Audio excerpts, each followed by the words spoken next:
Hi there, and welcome to the WHM Collective monthly live workshop. I'm so excited that you're here.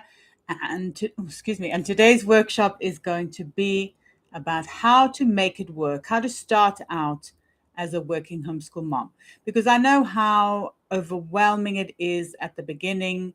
There's so much to think about. So I just want to give you some ideas of what to concentrate on, things that have worked for me, things that I've picked up along the years since 2017 when we started, things that I found out from other working homeschool moms who have done it successfully, the things that are really important at the beginning. And it might actually surprise you what it is. So let's jump right in. Okay, so the very first thing to do is definitely to deschool. So if you're not familiar with deschooling is kind of moving from a mentality of public school to to a mentality which is much more open about education, let's say.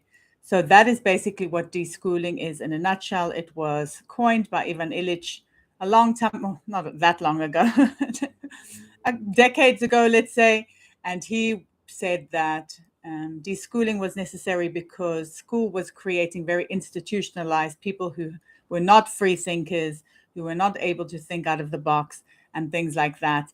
And deschooling, it sounds quite radical, I know, but deschooling is an incredibly important part of being a successful working homeschool mom, because you are going to need to open up your mind as well about education, what it means to be educated, and also how your kids learn and things like that. So deschooling, some practical things that you're going to do is to, if your kids have come from public school, is to just give them a period of time where they can totally decompress.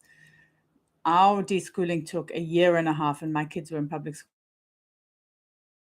That just gives you an indication. You can go online and find formulas for how long it should take. My experience, it takes as long as it takes. And I know that's not a very helpful, not a very helpful solution, but you will know when it's time when your kids are deschooled, when they're relaxed and things like that. So that's the deschooling for your kids. And during this time, you're also going to really observe them as much as possible. Or obviously, if you're working outside of the home, whoever is taking care of childcare, that they observe your kids as well. And just to see what makes them tick, what engages them, when they like to learn, how they like to learn. And some practical things that you can do is just give them lots and lots of books. I think books are a great way to really figure out what your kids like. Take them to the library, ask them to take out anything that they want, let them do fun things that they enjoy, Minecraft, I don't know, whatever it is. If you have the time, take them out with you outside into the world and just observe them and get a really good feel for how they learn. And if your kids are little, then you might actually not need to deschool them, but you will probably need to deschool yourself if you went to public school. And I know I've spoken to a lot of second generation homeschoolers who also had to deschool themselves because each homeschool is unique. And your kids are probably not going to learn in the way that you learn. So it's really important for you to accept that and to open your mind to what is going to work for them, basically. And another aspect of opening up your mind is also the idea of when homeschooling should happen. So I know teenagers often like to homeschool later in the day. And, depending on your schedule, if you work nights, maybe you need to homeschool in the morning. Just being open to all that kind of stuff, to all the possibilities, being really creative with your homeschool, because that's how you're going to craft a homeschool that really works for you. And now you probably notice that I haven't spoken about curriculum or anything like that. And that is something that actually comes later. So that is why it's quite surprising, I know, for a lot of people, that the mindset work and the observing your kids are actually much more important than actually figuring out what the curriculum is. And even if you are feeling super stressed about your kid having to go to college, or if they have to, you've taken them out halfway through the year and they need to finish the year, trust me, it's worth it to spend that time to let them decompress, because once that you figured out how they learn, in what way sorry, what engages them, what their interests are, your learning is going to speed up so much, and you will very easily catch up. We did, I think it was two math grades in 1 year, just because we'd given the kids enough time to decompress, and they just flew through those two grades in 1 year. So that just gives you an indication of what deschooling is and why it's super important. All right. So as I said, the mindset aspect of starting out is so important as well, because it can be difficult at the beginning. It can be difficult to figure it out. But if you've got your mindset right, you are going to make it through any of these difficult times. You will figure it out. We all do. I promise you, we all do. And I've spoken to, I don't know how many working homeschool moms who had the same feeling of being super overwhelmed when they started out. And then years down the line, they have figured it out. Granted, it can take some time. It definitely takes a lot of personal growth as well. It takes that open mind, but I promise you that you will figure it out. So when you have that idea in mind, okay, I am going to succeed eventually, it's just going to take some time, then you can really just play around and have fun with it and really enjoy it. And also accept maybe that it's going to be messy sometimes, and just realize that this will end. It's not always going to be messy. It will get figured out in the end. So I think that mindset is so important. Do the growth mindset exercises, all those kinds of things, because they're really going to help you when you have the right mindset to start out strong. And another thing that is important about mindset is to figure out your why as well. So it's so important to be crystal clear about why you are homeschooling. Because like I said, sometimes it can be difficult. So the why is what's going to help you get through those tough times. So I know a lot of people have taken their kids out of school for various reasons. I'm just going to name a few that I know. Obviously, safety of kids, neurodiversity, school not giving them the environment that they need. Maybe they're twice exceptional, or they're exceptional and school is not challenging enough. I mean, there are many, many, many reasons, but be crystal clear about your why, because that is really going to help you in the long run. So for us, my kids are neurodivergent, and school was incredibly traumatic for them. And it meant that every day sending them to school was really, really hard. So we just keep that in mind when the times are tough, and just remember what it was like to send them to school. It was really, really, really difficult for them. And they have thrived since leaving school. They have absolutely thrived, because we've created school that suits their unique personalities, suits their learning style as well. And it might be very tempting, and I know, because I've been there, it's very tempting to go down rabbit holes of curriculum, of homeschool rooms, of homeschool methodologies, things like that. And I mean, it's wonderful to see what's out there, to get inspiration. I mean, I don't think I would have even started homeschooling if I hadn't gone onto Instagram and Pinterest and had a look around. I wouldn't have started. But at the same time, it's so important to be careful about what you take in and how that affects the way you think about your homeschool, because it's very easy to start comparing and to think, oh, why are we not doing this? Why are we not doing that? Why are my kids not looking like this? Why does our homeschool room not look like this? We don't even have a homeschool room. That's us. We don't have a homeschool room at all. And my kids don't like arts and crafts. And I know it used to make me feel really, really bad when I started out, because I thought, this is kind of what I had in mind. These were my expectations of what it would be like. It would be wonderful and easy. School was so traumatic. Homeschool would be wonderful. But those kinds of thoughts, and I mean, I totally get it, because we are surrounded by information. We get bombarded by information, visuals and things like that. So I totally get how that can happen, but it can also really make you feel bad about what you're doing, or feel like you're not doing it right, or that you are a bad homeschool mom, all those kinds of things. So if you can try and avoid that, or only try and kind of follow people who are positive, who are realistic, I think that's going to be really, really helpful, so that you don't compare to people who have potentially a very, very different reality to you. That being said, finding a community is also such a lifesaver. Like I said, for me, my community was the reason I actually started homeschooling, that I even thought it was possible, because I live in South Africa. At that, when we started out, homeschooling was not even a thing. There were very few families who did it, and I live in a very small town. So my online community have been so helpful in helping me to navigate homeschooling neurodiversity, and it it can be so helpful for you as well. Obviously, you're here at the WHM Collective. This is definitely a good step in the right direction. You can find women who are working and homeschooling as well, because I know when I started out, that was something else that kind of I looked at and I thought, oh, this is, I would love to do homeschooling, but I have to work as well. And maybe that's why I'm not, or maybe I'm a bad homeschool mom because of that. So I think the fact that there are working homeschool moms here is super important, because it can be a whole different kettle of fish, I would say. We're working and then adding in that extra layer of homeschooling can be very difficult. We don't have all the time in the world to plan wonderful lessons and we could do it obviously, but I'm just saying, sometimes you have to prioritize what's really important.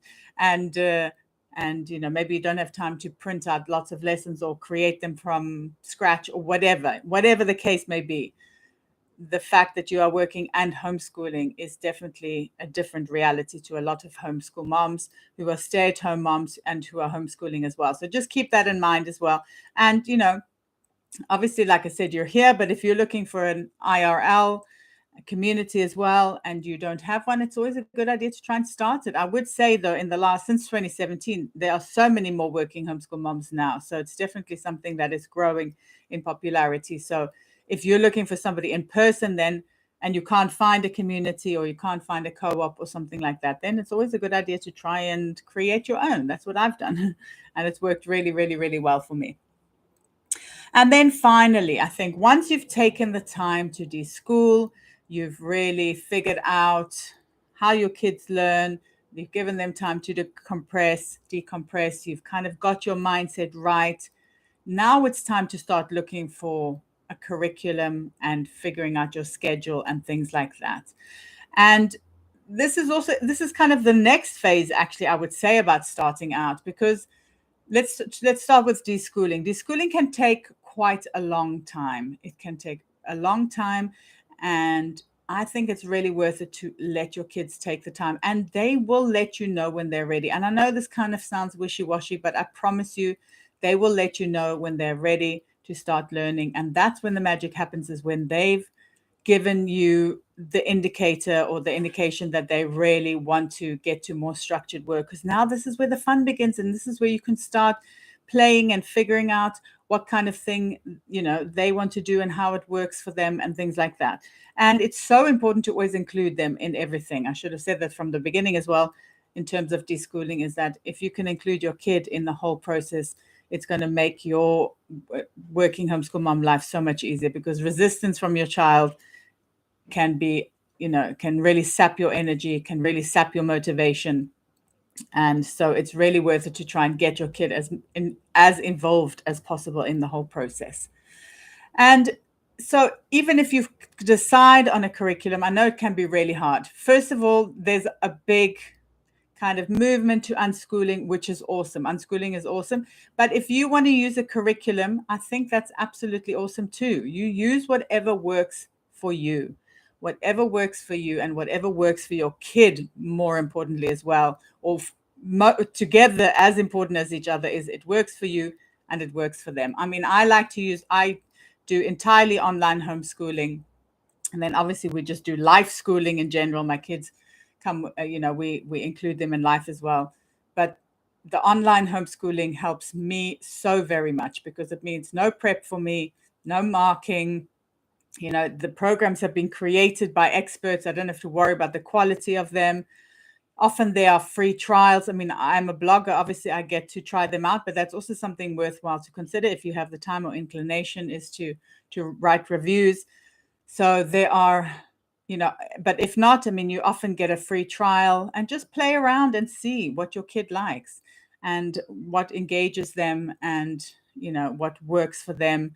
Maybe they like workbooks as well. I mean, lots of kids do like workbooks. It's entirely up to you and your kid, whatever works for you. But I think the important thing is to not be married to whatever you choose, because I know some of the curricula can be incredibly expensive. So like I said, try and do a trial first. Try and get secondhand if possible, or used, because it can be hard to let go if you have something that you've spent a lot of money on. And this is a story I hear time and time and time again about homeschool moms who have bought something and who have really just doubled down because they were like, oh, I spent so much money on this. My kid's going to make it through. You don't even know how many times I've heard the story, and it always ends the same way. The kids are resistant and reluctant, and everybody's frustrated. So try and be as flexible as you can with that. But that's also a very big part of the deschooling process, is you're going to just try and be open and flexible. And if the way your kid learns looks very different to you, that's absolutely okay, because your kid is a very different child to you, obviously a very different person. We're all unique. And I think this is also an opportunity to kind of be really creative with your schedule as well. Once again, deschooling is a big part of this, where you think, okay, school doesn't have to happen from 8 in the morning till 3 in the afternoon. It can happen at any time. And when you start, homeschooling,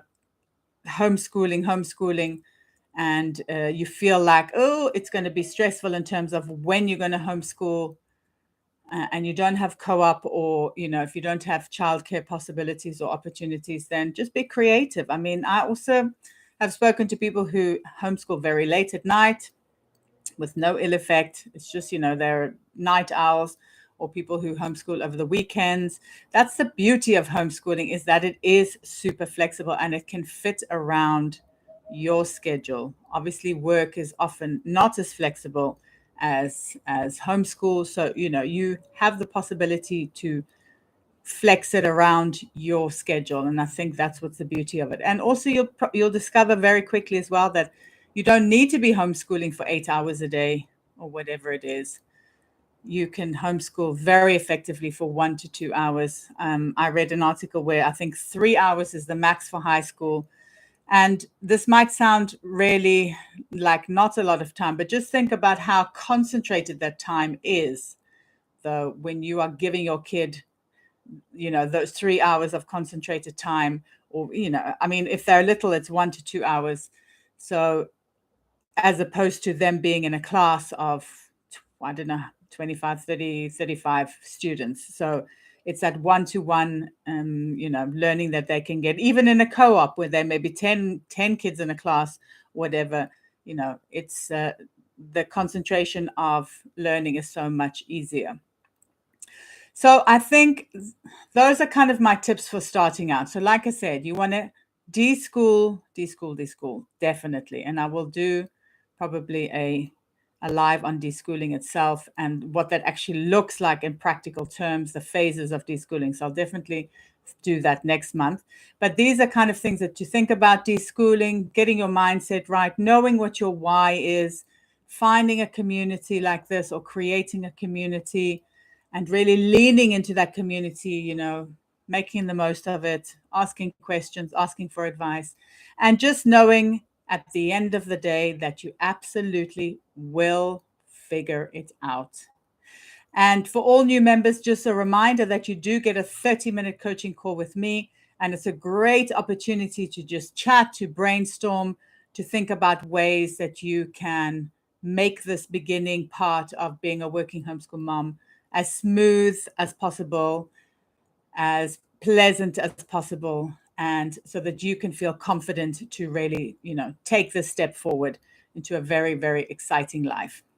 So that is me for today. As always, you can reach out to me. Please also leave a comment under here if you have any practical questions or anything in particular that you want more help with. So you can let me know in the bottom. And just a reminder that next week you'll be getting an ebook as well, with this in ebook form or in workbook form, sorry, in workbook form with some practical kind of worksheets that you can fill out to kind of help you figure out the beginning of working homeschool mom life.